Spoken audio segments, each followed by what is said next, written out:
What forgotten foods did medieval people eat?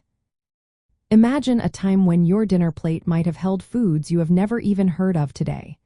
Medieval Europe was full of strange and forgotten foods that kept people alive through tough times.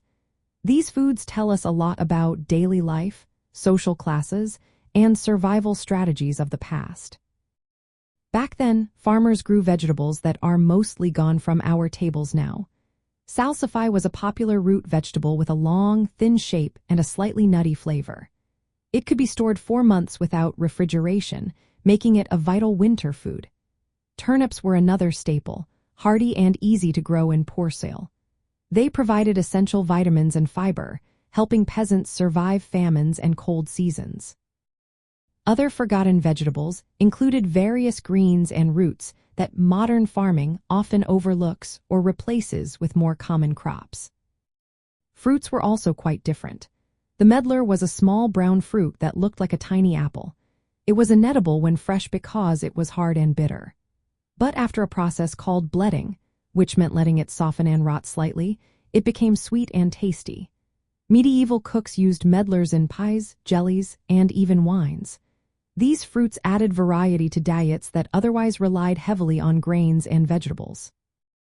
When it came to animal foods, medieval people ate some animals that seem strange today.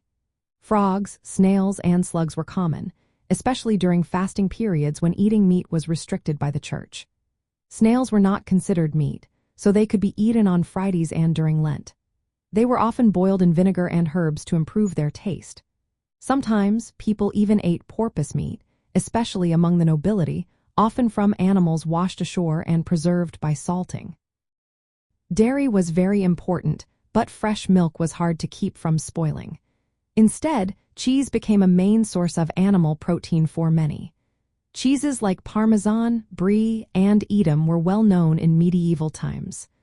Butter was used in Northern Europe for cooking, while other regions preferred oils or lard. During times of scarcity, people got very creative. They made bread from tree bark, used grains and legumes as fake meats, and created other food substitutes to survive famines and long winters. These resourceful foods helped keep communities fed when supplies ran low. So, many foods that are now forgotten or unusual played a big part in medieval diets.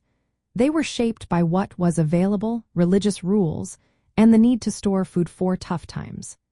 These foods were vital for daily life and show how resourceful medieval people were in making sure they had enough to eat.